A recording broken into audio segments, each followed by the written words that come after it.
자, 이번 시간부터 자본시장법 강의 시작하도록 하겠습니다. 학원에서 법규 강의하고 있는 이동건이라고 합니다. 지금 여기 법규가 20문제가 출제가 되니까 굉장히 양이 많죠. 그래서 우리가 이제 목차를 보면은 1장부터 11장까지 있는데 그 중에 10장 있죠. 장 외의 글에는 거의 출제를 잘 안 합니다. 그러면 이제 장마다 우리가 한 문제씩 출제가 된다고 보시면 되는데 1장도 약간 좀 애매하죠. 근데 이제 제일 출제가 많이 되는 게 어딘가 하니까 거기 보시면은 3장에 보면은 금융투자업자에 대한 규제 감독 있죠. 여기가 제일 압도적으로 제일 많이 돼요. 그래서 이 부분은 뭐 인가와 관련되는 부분도 있지만 이 건전성 규제라는 부분이 있지 않습니까? 요게 바로 뭔가 하니까 순자본 비율 부분이에요. 그래서 요거는 정말 중요한 부분이죠. 한 2문제 이상 출제가 되고 그 다음에 이제 자산 건전성 분류라는 것도 있고, 여하튼 이 부분이 양이 굉장히 많습니다. 하여튼 요게 가장, 중요한 부분이다. 이렇게 생각하시면 되고요. 그 다음에 2장도 너무너무 중요하죠. 2장은 우리가 금융투자 상품, 그 다음에 금융투자업자, 투자자 있지 않습니까? 이거는 다 한 문제씩 다 나와야 되죠. 그러니까 2장에서도 우리가 한 문제만 나오는 게 아니고 한 최소한입니다. 한 3문제는 출제가 될 거다. 이런 식으로 이제 보고. 그 다음에 저 6장입니까? 저 뒤에 5장이네요. 발행시장 공시도 이게 굉장히 중요하죠. 그래서 이거는 정권 신고서 제도도 있고 여기 이제 투자 설명서 제도도 있지 않습니까? 그래서 이거 따로따로 이제 한 문제씩 충분히 출제가 가능하고요. 그 다음에 우리 파트에서는 아무래도 4장입니까?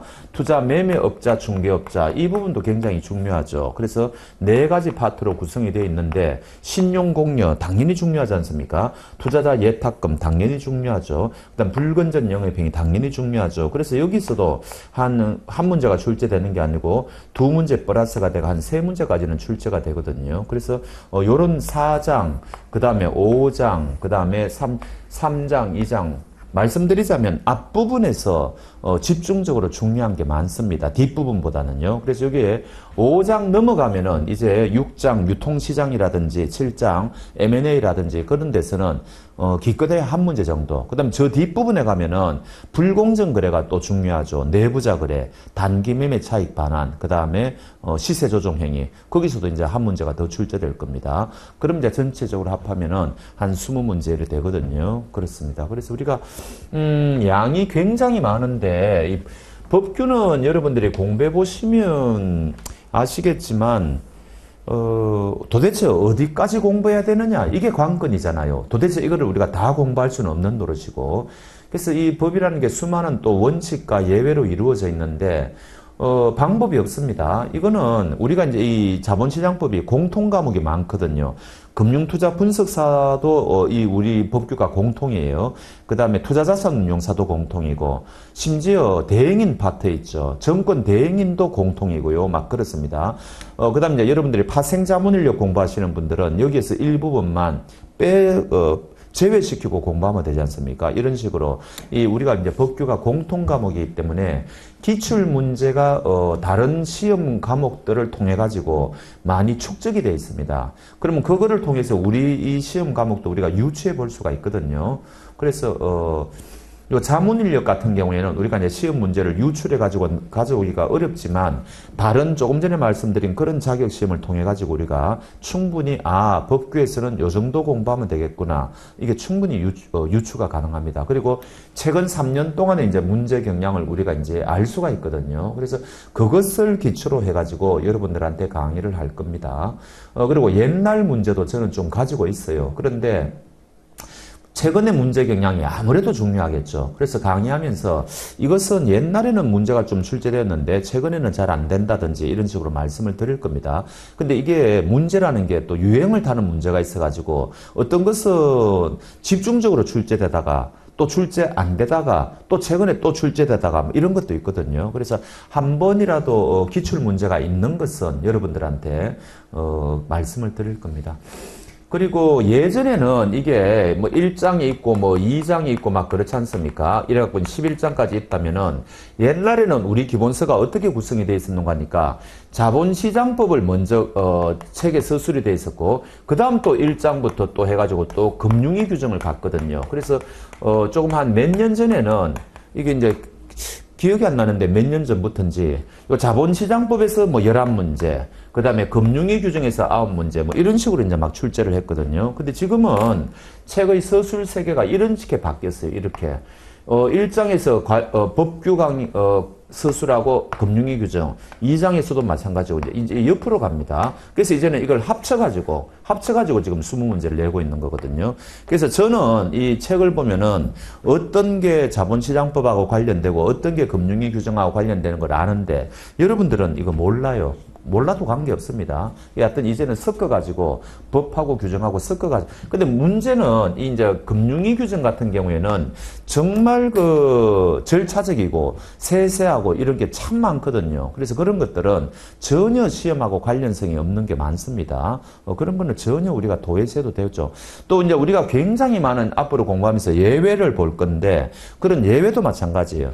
그 예외는 중요한 예외만 한두 가지 정도 한다든지 그렇게 하면은 되는 거지. 우리가 이제 시험에 맞게끔 공부를 해야 될 거 아닙니까? 그래서 이 책에 있는 굉장히 많은 양 중에서 우리가 별로 신경을 안 써도 되는 부분이 생각보다 많다. 그래서 제가 이제 빔으로 강의하면서 필요한 것들만 다 하니까 여러분들은 그렇게 하고 설령 여기에서 뭐 여러분들이 뭐 한 3문제 정도 틀린 의외타 문제가 나온다든지 해가지고 뭐 3문제 정도 틀린다. 그래도 합격하는 데는 아무 지장 없지 않습니까? 그러니까 좀 편하게 아이고 이거는 그냥 버리겠다. 내가 뭐 완벽을 기하지 않겠다. 이렇게 생각하고 공부하시는 게 중요하고요. 그 다음에 여러분들이 직무윤리라든지 특히 투자자 분쟁 예방 같은 것은 틀릴 데가 없어요. 투자자 분쟁 예방은 다 맞추어야 되고요. 직무윤리도 한 문제 정도 틀릴까? 그럼 거기 직무윤리, 투자자 분쟁 예방, 그 다음에 자금 세탁이 나오는데 자금 세탁은 운이 나쁘면 한 문제 틀릴 수 있거든요. 그럼 그 12문제 중에서 한 많아야 여러분들이 2문제 정도 틀릴 겁니다. 그러면 거기서도 10문제 정도 맞출 수가 있거든요. 그런 식으로 공부를 해 나가시면은 충분히 우리가 이 3, 4과목에서 우리가 이제 평균 이상의 그 뭡니까 점수를 받을 수 있다. 이렇게 생각하시면 됩니다. 자, 이제 바로 강의를 시작해 보도록 하겠습니다. 이 앞부분에 이제 이거 어쩔 수 없이 이거 자본시장법이 이제 1장에 이게 나오니까 하는데 이것은 요즘은 이 문제 경향이 안 맞죠. 처음에 이게 2009년도에 자본시장법이 만들어졌을 때 이게 자본시장법이 6가지 법률을 통합한 법률이지 않습니까? 이 공용법인데 이 왜 도대체 이런 법을 만들어야 됐던가? 그거는 그때는요 한 2, 3년은 계속 문제가 출제가 되었어요. 굉장히 쉬운 파트인데 그러다가 이제 이게 드디어 이제 문제가 잘 출제가 안 되다가 2016년도입니까? 우리 그 시험 제도가 한번 개편된 적이 있거든요. 그때 또 이게 한 1년 정도 출제가 되었어요. 그리고 나서 이제 또 출제가 안 되고 있는데 요 부분은 제가 보기에는 이제는 출제하기는 좀 그렇습니다. 그래도 뭐 지문 중에 만약에 출제자가 하나 내겠다고 하면은 그런 방법이 없는 거죠. 포인트는 요거 2가지입니다. 요 2개. 하나는 이 개념에 있어가지고 옛날에는 이 대표적인 게, 옛날에는 정권거래법이라는 게 있었잖아요. 이제 그게 이제 자본시장법으로 흡수되었지만, 그러면 정권거래법이 적용되기 위해서는 정권이어야만 그 법의 적용 대상일 거 아닙니까? 근데 옛날에 그 정권거래법 2조가 보면은 정권이란 이런 것이다 해가지고 한 17, 8가지를 나열을 해 놓았습니다. 그럼 거기 있는 거 이외에는 정권이 아니라는 이야기죠. 그걸 우리가 이제 열거주의라고 한다는 거죠. 그럼 이거는 장단점이 있는데 장점은 뭐예요? 명확하죠. 뭐가 정권이고 뭐가 아닌지. 근데 치명적인 단점이 있죠. 그게 뭐예요? 정권회사가 신상품을 개발하려고 할 때 개발을 못하는 겁니다. 법이 그 정권이 아니니까. 그럼 어떻게 해야 돼요? 법을 먼저 바꾸고 새로운 정권을 그 법에 넣은 다음에 그 다음에 이 신상품을 만들 수가 있는 거죠. 실제로 2004년도, 2005년도에 막 실제로 그렇게 했습니다. 이게 이제 정권회사 입장에서는 너무 불편하잖아요. 그래서 이제는 일정한 요건만 갖추면은 금융투자 상품이라고 한다, 정권이라고 한다. 이걸 우리 이제 포괄주의라 그러죠. 그런 거고요. 요거는 뭐예요? 옛날에는 어떤 곳에서 이 정권을 거래했느냐 이게 이제 중요한 거죠. 그래서 이제 만약에 증권회사에서 거래하면은 그건 증권거래법이 적용되고, 그 다음에 뭐 자산운용회사 그러면 간투법이 적용되고, 막 이렇지 않습니까? 이런 식으로 다 나뉘어졌는데, 그러다 보니까 이게 규제 차익이 너무 들쭉날쭉했다는 거죠. 이쪽은 규제를 너무 많이 하고, 이쪽은 규제가 너무 적고, 뭐 들쭉날쭉했다는 거죠. 그래서 그거를 좀 줄이기 위해서 이제는 뭐라고요? 기능별 규제. 어떤 곳에서 거래했는지가 중요한 게 아니다. 이런 거는 여러분들이 다 아실 겁니다. 요거는 이제 포괄주의니까 이제 효율성 제고 이런 말을 하고요. 요거는 이제 많이 확장이 됐죠. 확장된 게 여러 가지가 있죠. 뭐 투자권유 대행인 제도도 도입했고요. 겸용도 할 수 있고, 그 다음에 6가지 금융투자업을 한 회사가 다 할 수 있지 않습니까? 필연적으로 그러면 어떻게 돼요? 이해상충의 문제가 발생하죠. 그건 나중에 우리가 공부하면 되고. 그래서 이제는 종합적인 서비스가 제공해졌다, 뭐 이런 거고요. 옛날에는 투자자 보호가 굉장히 미흡했는데, 이제 굉장히, 특히 이게 대표적인 게 설명 의무예요. 그래서 이 설명 의무가 자본시장법 만들어지기 전에는 굉장히 미흡했는데, 자본시장법에서는 설명 의무를 굉장히 강화했다.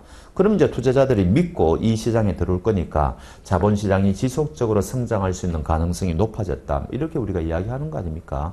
그런 건데, 여하튼 우리가 처음 이 자본시장법을 공부하다 보니까 이거를 우리가 이제 하지 않을 수가 없는 거죠. 그런데 시험 적합성은 많이 떨어진다. 그런 말씀을 드립니다.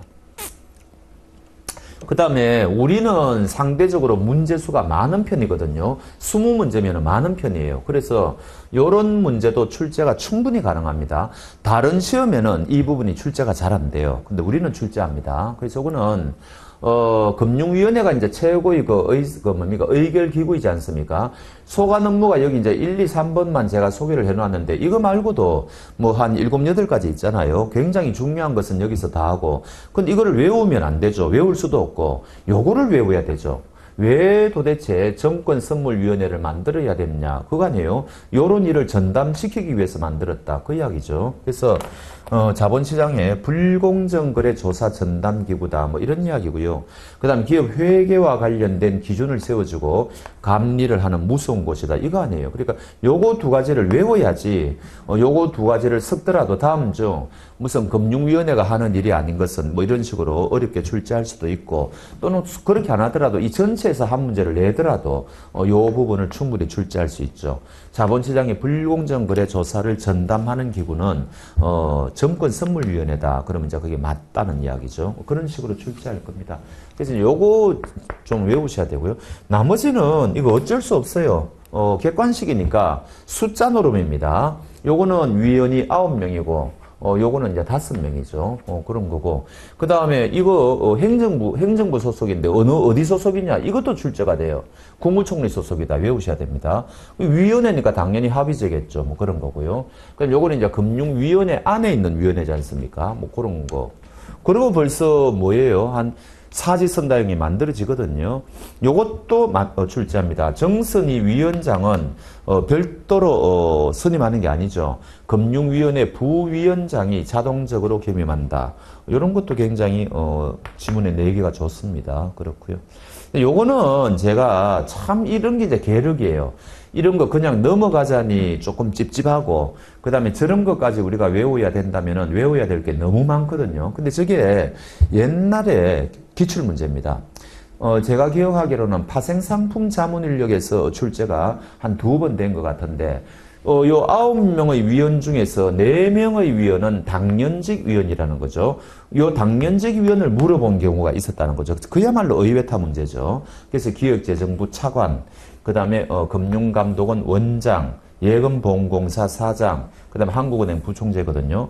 이거 외우신다기보다는 그때 정답이 어떻게 나왔는가 하니까 한국거래소 사장이 출제가 됐어요. 그래서 거래소 사장은 아니라는 거죠. 거꾸로 혹시 외우시려면 외우십시오. 혹시 의외타 문제로 다음은 금융위원회 비상임위원 중에서 4명은 당연직 위원이다. 아닌 것은 했을 때 정답으로 출제될 수 있는 것은 한국거래소 사장이다. 뭐 이런 식이라는 거죠. 뭐 그렇게 역으로 외우시든지 하고요. 그 다음에 요거는 이제 왜 제가 했는가 하니까 참고로 말씀드리면은 우리 여러분들이 지금 보고 계시는 책이 지금 굉장히 두껍죠. 그런데 상대적으로는 얇아졌습니다. 처음에 이 책이 나왔을 때는요, 굉장히 정말 두꺼웠어요. 그래서 별의별 내용이 다 있었고요. 요 금융감독원만 하더라도 거기에 한 3페이지 정도 있었던 것 같아요. 그러면 이 금융감독원도 한 문제 내는 겁니다. 그러니까 공부량이 굉장히 많아진 거죠. 근데 지금은 금융감독원이 내용이 많이 줄어드는 건데 여러분들이 책을 보시면은 금융감독원에서 출제할 만한 내용이 다 없어져 버렸어요. 그러니까 출제 안 할 겁니다. 못 할 겁니다. 근데 요거는 이제 옛날에 출제를 했죠. 이 굉장히 금융감독원은 무자본 특수법인이거든요. 요거는 혹시 지문 중에 하나 끼워 넣기로 넣을 수 있을까 싶어서 제가 말씀드리는 거고요. 그래서 요거는 그냥 하나 알아놓으시고 나머지는 별로 말씀드릴 게 없습니다. 그리고 이제 예전에는 여기 우리가 이제 요거 이제 뭡니까? 관계기관이라 그래가지고 여러분들 책을 보면은 한국거래소도 있고 막 나오지 않습니까? 특히 한국거래소에서도 옛날에는 한 문제가 출제를 했습니다. 왜냐? 내용이 굉장히 많았거든요. 뭐 본점이 부산이라는 둥 뭐 그런 것도 다 출제를 했는데 지금은 여러분들 책을 보면은 한국거래소는 내용이 없죠. 한국거래소 시장위원회라 그래가지고 한 반 페이지 정도 남아 있습니다. 그거 가지고는 이제 문제 출제를 뭐 못할 거 아닙니까? 그래서 관계기관은 제가 아예 빼버렸어요. 이제는 이 부분은 내용이 전부 다 줄어들어가지고 별로 출제할 게 없다. 그런데 나중에 우리가 투자 매매업자, 중개업자 가가지고 그 투자자 예탁금 할 때 정권금융회사하고 한국예탁결제원이 잠시 나와요. 그때 이제 우리가 잠시 보면 됩니다. 그래서 관계기관은 다 넘어가고 이 부분에서 출제할 만한 건 이거는 그래도 옛날에도 요거는 출제를 했으니까 충분히 한 문제가 출제가 가능한데 이거는 의외타 문제에 해당한다. 지금 그런 말씀을 드리는 거죠. 나머지는 충분히 출제합니다. 심지어 국무총리 이것도 이제 출제를 했으니까 여러분들이 눈여겨보셔야 돼요.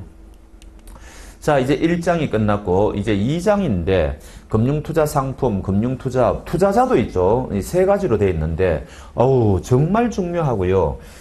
우리가 자본시장법에서 제일 중요한 파트가 뭐냐 그러면은 이 금융투자 상품을 꼽을 정도입니다. 그러니까 이 금융투자 상품은 출제자가 2문제 출제해도 돼요. 내용이 좀 많기 때문에. 하여튼 어떤 식으로든 한 문제는 출제하고 우리가 각종 자격증 시험이 굉장히 많지 않습니까? 거기에 보면은 제가 알기로는 금융투자 상품이 빠진 적이 없습니다. 어떤 형태로든 한 문제를 출제하는데 비교적 쉬운 형태로 출제를 해요. 이거를 뭐 너무 깊이 출제한다든지 그렇게는 잘 안 하더라고요. 어찌됐든 한번 가도록 해봅시다.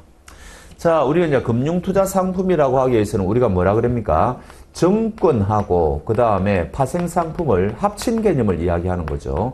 그럼 요 위에 상위 개념을 우리가 이제 금융투자 상품이라고 그러지 않습니까? 현실에서는 쓰지 않는 말인데 우리가 이제 학문적으로 법적으로 이제 쓰는 말이죠. 그럼 이게 우리가 정권이나 파생상품이 되기 위해서는 어떠한 개념을 가지고 있어야지 금융투자 상품이라고 하느냐? 목적이 있어야 된다는 거죠. 왜? 이익을 얻을 목적으로 우리가 이제 거래를 하는 거죠. 둘 다 우리가 이제 이익을 얻을 목적으로 하지 않습니까? 너무 뻔한 이야기고요. 그 다음에 요거는 뭐예요? 손실을 회피할 목적은 여기에 해당되죠. 파생상품에 투자한다는 거는 우리가 손실을 회피할 목적이지 않습니까? 그러니까 우리가 요 자리에 혹시 소비할 목적이다. 이러면 이제 이거는 틀린다는 거죠. 그래서 만약에 대한항공이 지금 중동에서 기름을 사온다. 근데 당장 그 비행기에 쓸 기름용으로 사온다. 그거는 소비할 목적이죠. 그때 그 석유를 거래하는 것은 금융투자 상품이 아니죠. 근데 1년 전에 미리 위험을 회피할 목적으로 미리 어떻게 선물 거래를 한다. 그거는 손실을 회피할 목적이 있으니까 그때는 이제 금융투자 상품이 되는 거죠. 그런 식이고. 그 다음 우리가 뭐 거래를 하면은 취득하는 게 권리죠. 부동산처럼 뭐 실물을 뭐 가져오고 뭐 이렇다는 게 아니라는 겁니다. 이제 권리다 이런 이야기고요. 그 다음에 이거 뭐 여러분들이 잘 알다시피 원금을 운이 나쁘면 원금을 까먹을 가능성이 있다. 투자성이 있다. 요거는 우리가 이제 항상 비교하는 게 은행 예금하고 이제 우리가 비교하지 않습니까? 그래서 은행 예금은 원금 손실 가능성이 없기 때문에 금융투자 상품이 아니다. 뭐 이렇게 이야기를 하겠죠. 요게 이제 가장 기본적인 출발점이고요. 그 다음 요게 예전에는 출제가 좀 됐는데 좀 요게 시류를 탑니다. 언제라도 출제가 가능하다. 요렇게 보시면 되죠. 요거는 조금 전에 우리가 이제 원본이라는 개념, 그 다음에 나중에 회수 예상 금액, 회수 금액, 이건 이제 우리가 비교했을 때, 가령 1억을 투자했는데 뭐 2억을 뭐 회수할 수가 있고, 그럼 이제 뭡니까? 이익을 많이 넣은 거죠. 근데 1억을 투자했는데 뭐 한 7천만 원밖에 회수를 못 한다. 이런 이야기죠. 이럴 때는 원금에 대한 손실이 발생하는 거 아닙니까? 이런 것을 우리가 이럴 가능성이 있을 때 이거를 우리가 투자성이라고 한다. 이런 말씀을 지금 드리고 있는 거죠. 자, 그럴 때 요 원본 계산할 때 처음에 우리가 거래할 때 판매 수수료 뭐 그다음에 이런 거 이제 지불을 하는데 요 원본 계산할 때 요런 것들을 제외하고 계산해야 되느냐 아니면 순수하게 투자하는 것만 원본이라고 하느냐 그거죠. 원본 계산할 때는 이런 거 제외시킵니다. 그러니까 쉽게 말하면은 순수하게 투자하는 것만 원본이라고 한다. 그런 이야기죠. 그 다음 우리가 나중에 이제 회수할 때 이런 것도 뭐 세금이라든지 또 각종 이런 수수료 같은 걸 부담하지 않습니까? 요런 거는 여기 회수 예상 금액에 포함하는 거냐 아니면은 통장에 찍힌 순수하게 들어오는 금액만 이야기하는 거냐 뭐 이거 이야기하는 거 아니에요? 근데 요거는 포함시킨다는 거죠. 그래서 우리가 투자성이라는 걸 판단했을 때 요게 요것보다 더 클 때 이제 원금 손실 가능성이 있다는 건데 요거 계산하는 방법 요거 계산하는 방법, 요 위에 거는 제외, 요 밑에 거는 포함, 그렇게 한다는 거죠. 이거는 언제라도 출제 가능합니다. 뭐, 물론 A급은 아닌데, 언제라도 그래도 B급 정도는 된다는 거죠. 아셔야 되고. 객관식으로는 내기 좋지 않습니까? 제외, 포함, 뭐 이런 식으로 해가지고요. 자, 그 다음에 이거는 뭐 무조건 출제하는 거죠. 제일 중요한 거죠. 금융투자상 조금 전에 말씀드린 세 가지 개념 요소를 가지고는 있지만, 입법자들이 그냥 제외시켜 놓은 거죠. 이 양도성 예금정서는 이게 이제 뭡니까? 너무 투자성이 밋밋하다고 보는 거죠. 현금 등가물이다. 뭐, 그래서 마이너스가 발생할 수는 있는데 너무 뭐 밋밋하니까 그냥 아예 제외시켜버리자. 여러 가지 이유가 있습니다만, 그런 이유로 제외시키는 거죠. 요거는 이제 관리 때문에 그렇습니다. 우리가 신탁의 경우에 뭐 처분형 신탁 뭐 이런 거 있지 않습니까? 처분형 신탁은 이거는 좀 투자 목적이 있다고 보는 거죠. 근데 처분형이 아니고 관리형의 경우에는 그냥 어떤 돈 벌 목적이라기보다는 그냥 현상 유지라고 할까요? 뭐 그런 거니까 관리형 신탁의 수익권은 제외시키자 뭐 이렇게 한 거죠. 그다음 요거는 뭐예요? 스탁 옵션이죠. 여러분들 그 회사법에서 우리가 이제 스탁 옵션에서 한 문제 출제가 왕왕되곤 하는데 거기 가보면은 이게 상속은 됩니다. 근데 양도가 안 되죠. 그래서 이거는 금융투자 상품일 수가 없다. 이렇게 해가지고 이거를 제외시켜 놓은 거죠. 요거는 달달달달 외우십시오. 뭐 이거는 뭐 지문 중에 항상 포함이 된다고 봐도 무방해요. 원화로 표시된 양도성 예금정서는 금융투자 상품이다. 그러면 틀렸다는 거고 관리형 신탁의 수익권은 금융투자 상품에 해당되지 않는다. 그러면 맞는 지문이고 뭐 이런 식이 되어버리는 거죠. 그래서 뭐 하여튼 좀 감을 잡으시면 됩니다. 자, 그 다음에요. 자, 이제 여기 이제 본격적으로 이제 금융투자 상품 한번 가봅시다. 자, 우리가 이제 금융 상품이 있는데 여기 비금융 투자 상품은 무엇을 이야기하는 겁니까? 예금 이야기하는 거죠. 예금. 요거는요, 지금 우리가 조금 전에 말씀드린 정권 아니면은, 요거는 이제 파생상품 이야기하는 거죠. 그럼 요 양자를 구별하는 기준이 뭐예요? 원금 손실 가능성이 있으면은 요 예스라고 돼 있네요. 있으면은 금융투자 상품이고, 없으면은, 은행 예금과 같은 거는 비금융 투자 상품이죠. 그럼 시험에는, 원금 손실 가능성 여부에 따라 금융투자 상품과 비금융투자 상품으로 나뉜다. 그러면 그렇게 이제 맞는 지문이 되는 거죠. 그 다음 그거보다는 요게 더 출제가 잘 되죠. 그럼 요거 정권하고 파생상품은 둘 다 금융투자 상품이니까 요거 가지고는 구별을 할 수가 없죠. 그럼 요거 두 가지는 또 어떻게 구별하느냐. 요 정권하고 파생상품은 어떻게 구별하느냐. 이거 아닙니까? 요거는 뭐예요? 초과라는 말이 들어가야 되죠. 원금에 대한 초과 손실 가능성이 없다면은 그거는 정권이죠. 있다면은 파생상품이죠. 그렇게 이제 구별을 하고, 요 말을 이제 우리가 다르게 이야기하면은 추가 지급 의무라는 말하고 이제, 비슷한 개념이 될 거 아닙니까? 요렇게 우리가 다르게 표현할 수도 있다. 뭐 그런 이야기입니다. 그럼 이제 정권은 끝났고, 파생상품은 또 장내, 장외, 이렇게 구별하지 않습니까? 요거는 또 어떻게 구별하느냐? 정형화된 시장에서 거래하느냐? 거래소라든지 뭐 그거 아닙니까? 그렇다면은 장내, 그렇지 않다면 장외, 그렇죠. 그리고 이 장내 파생상품은 다음 페이지에 있듯이 우리나라만 해당되는 게 아니죠. 해외 시장도 포함하는 개념입니다. 그런데 이제 그것은 우리 정권 쪽에서는 출제할 리가 없죠. 파생상품 자문 인력 공부하시는 분들은 해외 시장도 조금 신경을 쓰셔야 됩니다만, 그렇습니다. 어찌됐든 여기서도 출제를 한 2지문까지는 만들 수 있을 거 아닙니까? 근데 요게 제일 많이 출제가 돼요. 정권하고 파생상품하고 구별하는 기준이 뭐냐, 그런 거 정도 보시는 거예요. 자, 그래서 주일 장내 파생상품의 개념, 한국거래소의 파생상품, 요것만 의미한다 그러면 틀리는 거죠. 또는 해외 정량화된 시장도 포함하는 개념이다. 해외 시장, 요것도 포함한다. 장내 파생상품. 어쩌다가 출제하니까 뭐 알아두시고요. 그 다음에 요거는 너무너무 중요하죠. 요런 것들이 이제 문제가 되는데, 우리 그 자본시장법에서 정권의 개념이 새로운 게 2개 더 만들었죠. 하나는 투자계약정권, 하나는 파생결합정권이죠. 그러니까 이제 옛날에는 파생결합정권이 없을 때는 우리가 이거를 정권이라고 할 수 없는데, 이제는 이거를 정권의 일종으로 봐야 되는 거죠. 그래서 이거 파생상품이 아니라는 겁니다. 그래서 혹시 시험에 뭐 ELS, ELW, DLS 등은 파생상품이다 그러면 틀렸다는 거죠. 어디까지나 정권의 일종이다. 요거는 그냥 ETF는 상장지수 그거지 않습니까? 요거는 수익증권의 일종이죠. 요거는 이제 파생결합증권의 일종은 아니지 않습니까? 혹시 여러분들이 헷갈려 하실까봐 요것도 파생결합증권의 일종이라고 헷갈려 하실까 그냥 했는데 그냥 참고로 하시면 요게 더 중요합니다. 시험에는 이거 파생상품이다 이렇게 많이 출제되거든요. 그럼 그거 우리가 틀렸다. 이것은 어디까지나 정권의 일종이다. 그렇게 강조를 드립니다. 이런 식으로 아주 좀 기본적인 거 그런 식으로 출제합니다.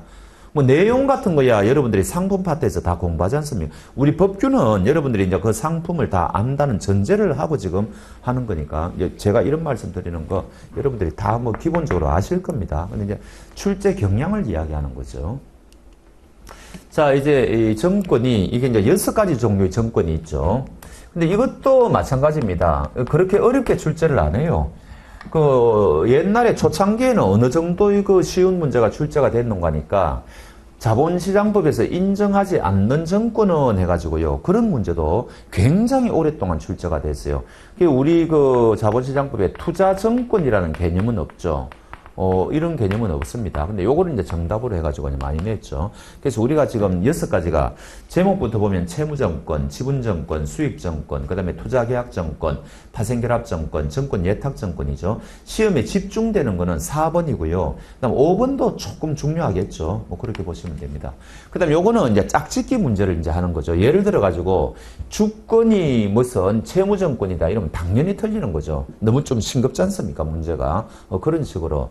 각각의 예 정도를 아시면 될 겁니다. 여기 이제 채무, 그러니까 직업 청구권이 표시된 거는 다 채무정권이죠. 국채, 지방채 말할 것도 없고요. 요거 양자를 비교해가지고 출제한 적도 있어요. 그래서 특수채는 우리가 산업은행과 같이 법률에 의해서 설립된 법인이 직접 발행한 그런 채권이다. 그럼 기업은 기업이 자금 조달을 위해서 우리가 뭐 융통어민이 이런 식으로 자금 조달을 위해서 발행하는 약소금이다. 그런 말을 하잖아요. 옛날에 시험에 법률에 의해 설립된 법인이 직접 발행하는 채권을 기업음이라고 한다. 이렇게 해가지고 이제 틀리게 낸 적도 있습니다. 그렇게 자주 출제하지는 않는데 그렇게 참고로 하시고요. 요거 이제 이자 연계 요것도 이제 지문 중에 요런 것들도 채무정권의 일종이다. 뭐 저게 무슨 뭐 파생결합정권의 일종이다. 뭐 이런 게 아니고요. 이자 연계 파생결합 채권도 채무정권의 일종이다. 요거는 말이 안 되죠. 제외죠. 이게 무슨 이야기예요? 차용증 이야기하는 거죠. 사적인 금전채권. 종이에 보니까 직업청구권이 표시되었다. 차용증이라는 거. 이거는 우리가 유통이 안 되잖아요. 그러니까 요거는 아무리 거기에 직업청구권이 표시되어 있다 하더라도 요거는 채무정권이라고 할 수 없다. 뭐 그런 뜻입니다. 그 다음에 이제 요거는 주로 이제 자기가 출자한 거, 그거를 표시하는 거, 주권, 뭐 신주, 인수권, 뭐 특히 신주, 인수권은 지분정권의 일종이다. 뭐 그러면 맞는 이야기라는 거죠. 그래서 우리가 상법에 5가지 회사가 있지 않습니까? 거기에 뭐 출자 지분이 다 포함된데, 요거 출제를 글쎄요, 뭐 의외타 문제로 알아놓으시는 게 좋을 겁니다. 이 무한책임사원의 지분이 있죠. 한 명 회사는 100% 다 무한책임사원들로 구성이 되어 있을 거고 여기는 이제 일부만 그럴 거 아닙니까? 근데 무한대로 책임지는 사원들의 지분은 여기서 말하는 지분정권이라고 할 수가 없다는 거죠. 왜 그렇습니까? 여기서 말씀드리는 요 출자 지분, 이 주권 이런 거는 전부 우리가 주식회사를 예를 들면은 유한 책임을 전제로 하죠. 그래서 유한 책임을 전제로 하는 건데 여기 이제 무한 책임은 앞뒤가 안 맞다는 이야기죠. 그래서 요거는 제외시킵니다. 혹시 지문 중에 이제 나올 수가 있으니까 참고로 알아놓으시고요. 이거는 뭐 뻔한 거죠. 뭐 어떻게 투자신탁의 뭐 수익권 이런 걸 우리가 수익정권이라 그러지 않습니까? 이거는 뭐 아무 별 논점이 없습니다. 그 다음에 이제 압도적으로 제가 출제가 많이 되는 게 뭐라 그랬습니까? 요 4번의 투자계약, 요즘 뭡니까? 뭐 우리가 쪼개기 정권 뭐 해가지고 굉장히 이제 여러분들이 많이 아시는 거 하지 않습니까? 여기 이제 최초로 이제 이게 투자계약 정권으로 이제 일정이 됐다. 저작권료 같은 거. 그래서 투자계약 정권은 아주 출제가 자주 돼요. 그래서 이게 굉장히 포괄적이지 않습니까? 공동사업. 타인이 수행하는 공동사업, 다른 사람이 수행, 그 다음에 여기 이제 투자를 하고 그 결과에 따른 손익을 기속받는 권리가 무엇이라고 하느냐? 그러면 정답은 투자계약정권 뭐 이런 식으로 답을 찾으시면 되겠습니다. 이거는 뭐 자본시장법에서 새로 등장한 정권이고 하니까 굉장히 자주 물어봅니다. 그래서 이거는 뭐 틀리면 안 되고요. 파생, 요것도 이제 자본시장법에서 새롭게 만들었다 그랬죠. 요거는 정권의 일종이라 그랬습니다. 그래서 정권의 수익이 외생적 지표에 따라 결정되는, 이것도 포괄적인 개념이죠. 모든 정권을 포괄하기 위해서 파생결합 정권을 만들었다. 요것도 포괄적이고 이것도 포괄적이죠. 대표적인 게 뭐 이런 것들이다. ELW, ELS, DLS 등이다. 그 다음에 요거는 뭡니까? 국내 DR, 그 다음에 외국 DR. 그래서 위의 5가지 정권을 예탁받은 자가 그 정권이 발행된 국가 외의 국가에서 발행한 거다. 정권, 예탁정권. 뭐 요런 것도 있다는 거죠. 그 다음에 여기서 우리가 이제 파생을 시키기 위해서는 기초자산이 있어야 될 거 아니에요. 그거는 우리 법규 파트에서는 잘 물어보질 않더라고요. 보시면은, 요거는 아셔야 됩니다. 자본시장법은 이제 역외 적용이다, 뭐 등등 이제 그거로 해가지고 외국인이 발행하는 것도 우리 뭡니까? 정권에 포함을 시키죠. 요것도 지문 중에 간혹 출제하는 적이 있고, 그 다음 조금 전에 말씀드린 것처럼 이 파생결합정권에 있어가지고 어떤 게 기초자산이 될 수가 있느냐. 옛날에는 여기까지죠. 옛날에는 열거주의였죠. 요거 4가지.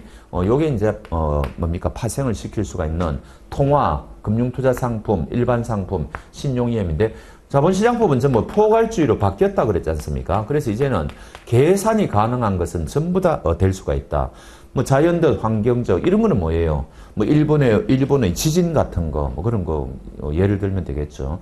자연적, 환경적, 경제적 현상에 속하는 위험으로서 합리적인 방법에 따라 가격, 이자율 등의 산출이 가능한 것은 전부 다 기초자산이. 예전에 자본시장법이 시행되고 나서 처음에 얼마 안 돼가 할 때 요거 출제한 적이 있기는 있어요. 이 금융투자상품이 이제 정권하고 파생상품이잖아요. 그래서 파생상품은 파생결합정권의 기초자산이 될 수 있다. 그래가지고 맞는 지문으로 등장한 적도 있습니다. 자주 출제는 안 해요. 우리 법규 파트에서는. 여러분들이 이거는 아마 상품 파트에서 조금 자세하게 공부하실 겁니다. 좀 겹칠 겁니다. 아마. 자, 그 다음에 우리는 이제 정권 파트 공부하니까 파생상품은 뭐 시험에 안 나오겠죠. 선물, 선도, 옵션, swap. 여러분들이 기본 개념은 다 아실 거고요. 뭐 굳이 여기서 출제도 되지 않는 거 제가 굳이 말씀드릴 건 없고, 굳이 이제 파생상품은 장내 파생상품, 장외 파생상품 구별하는 기준, 그 다음에 장내 파생상품에는 해외 시장도 포함된다는 거, 그 정도만 아시면은 충분하겠습니다. 자, 그러면 한번 문제 한번 보시죠. 거리가 먼 거. 주가 연계 정권이잖아요. 이거는 정권의 일종이죠. 그러니까 1번이 바로 틀렸겠네요. 그 다음 2번 수익정권은 신탁의 수익권이 표시된 정권이다. 3번 주식 매수 선택권은 금융투자 상품이 아니다. 그 다음에 초과라는 말이 들어가야 되죠. 원본 초과 손실 가능성 여부에 따라 정권과 파생상품으로 구분한다. 이런 게 가장 정형적인, 가장 기본적인 어떤 그런 문제가 되겠습니다. 자, 이번 시간에는 금융투자 상품까지 하고 마치겠습니다. 수고하셨습니다.